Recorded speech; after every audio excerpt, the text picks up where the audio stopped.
تشریف لائے، آپ نے اپنا وقت نکالا حسنین ناظر صاحب کی دنیا امریکہ میرے آگے، تو اس پر میں آپ کا شکر گزار بھی ہوں۔ اس طرح آتے رہیے گا اور ہم علم و ادب کی جو شمع ہے اسے جلائے رکھیں گے، اسے بجھنے نہیں دیں گے آپ کے تعاون سے۔ ایک تصاریہ کے طور پر حسنین ناظر کا امریکہ میرے آگے پر ایک صفحہ زیادہ طویل نہیں ہوگا، برداشت کر لیجیے گا۔ جناب صدر، معزز مہمانان خصوصی و خواتین حضرات، دنیاوی زندگی ایک مختصر عرصہ قیام ہے جس میں انسان کو دو طرفہ جد و جہد کرنا پڑتی ہے۔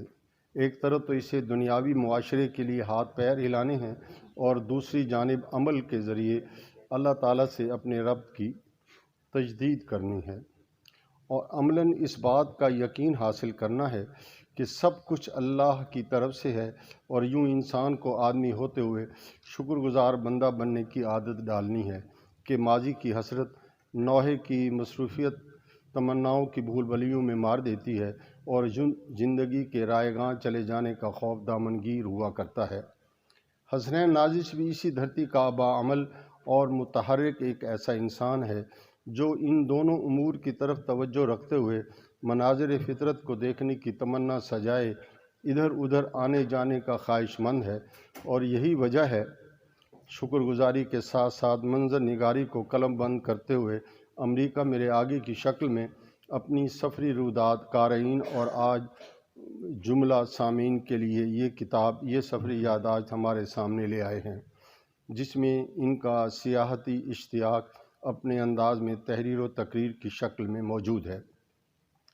ڈاکٹر محمد امتیاز کے مطابق خودنمائی اور نرگسیت کا ایک باقمن بھی ان کے ہاں دیکھنے کو ملتا ہے، مثلاً معروضی انداز کی بجائے خود کو ہیرو ثابت کرنا، اس طرح فلسفہ جھاڑنا اور اپنی علمیت جتانا۔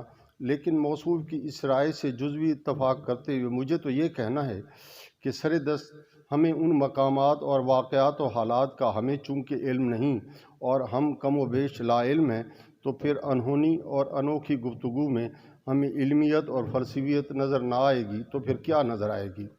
بلا شبہ یہ کتاب ایک روداد سفر کی شکل میں، ٹریول گائیڈ کی شکل میں ایک تحفہ نایاب ہے۔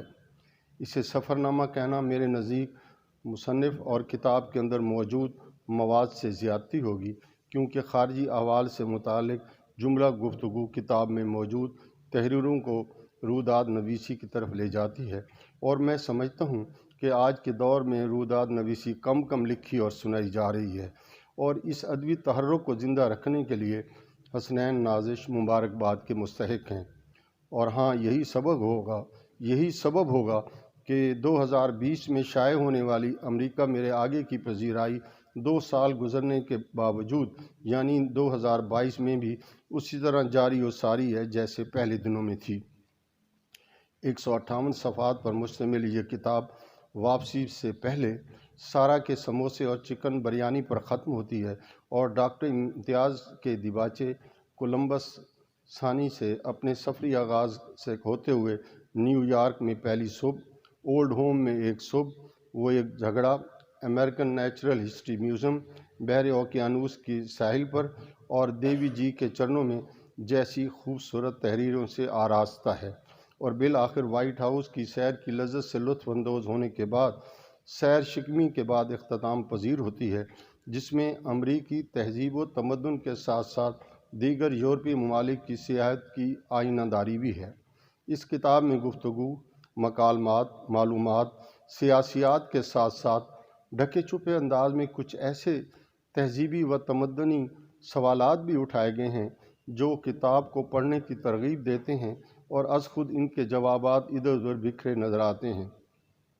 جناب حسنین ناظر کی تحریر کی تکنیک سادہ اور عام فہم صحیح، لیکن قاری کو کہیں بھی بوریت یا یکسانیت کا شکار نہیں ہونے دیتی، اور یہی وجہ ہے کہ وقتی روک ٹوک کے باوجود پڑھتے رہنے کی ترغیب و ترغیب کا باعث ہے۔ بے شک کائنات کا ذرہ ذرہ خالق کائنات اور مالک ارضی و سماوات کی شان اور عظمت کا مظہر ہے، اور حسنین ناظر نے جس محنت، محبت اور جستجو سے گفتگو کرتے اور تحریر کرتے ہوئے اسے نمایاں کیا ہے، وہ ان کی بندگی اور اللہ کے وحدہ لا شریک کا اعتراف کل ہے، اور یوں ان کی کارکردگی میں نئے انکشاف اور ختم نہ ہونے والی معلومات نہ صحیح لیکن درست اور سچائی پر مبنی ضرور ہیں، اور ہمیں یہ سوچنے پر مجبور کر سکتے ہیں کہ بھلا ہم ایسے مقامات یا اس طرح کے دیگر مقامات کی طرف کیوں نہیں جاتے، ہم سیر کیوں نہیں کرتے، اور دنیاوی عجائبات پر تحقیق و تحریر کیوں نہیں کرتے کہ شکر خداوندی کا یہ بھی ایک ذریعہ ہے۔ آئیے حسنین نازش کی طرح ہم بھی سیاحت کرتے ہوئے، تمنا رکھتے ہوئے اور اپنی جستجو کو اور بڑھاتے ہوئے اپنی تمناؤں کو مثبت فروغ دیں اور کچھ نہ کچھ دیکھنے، لکھنے اور سفر کرنے کو ترجیح دیں تاکہ ہم بھی شکر رب اعلیٰ کی طرف جائیں۔ ہم مگر ایک بات تو طے ہے کہ کوئی ہمارا بھی پردیس میں ہو اور کوئی ہمیں بھی ترغیبی دعوت دے کہ بھاگ سفر کو دوڑیں اور سفر کو ظفر بناتے ہوئے امریکہ میرے آگے سے آگے ایسے انداز میں حسنین نازش کی طرح کچھ نہ کچھ لکھتے جائیں۔ اور ہاں، ایک بات ہر ناقد کا حق ہے کہ اس کتاب کو جس خانے میں رکھے، سفر نامے میں یا روداد نویسی میں، کیونکہ ہمارے حسنین نازش نے اپنی کتاب میں پیش لفظ کے طور پر اس بات کی اطلاع نہیں دی کہ یہ سفر نامہ ہے یا ان کی روداد نویسی۔ وما علینا الا البلاغ۔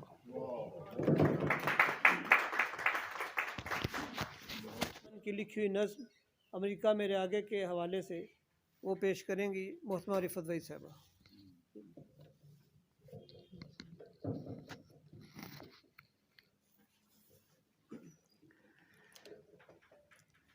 سخنور دوست حسنین نازش کے نام ایک نظم، الیاس بابا روان۔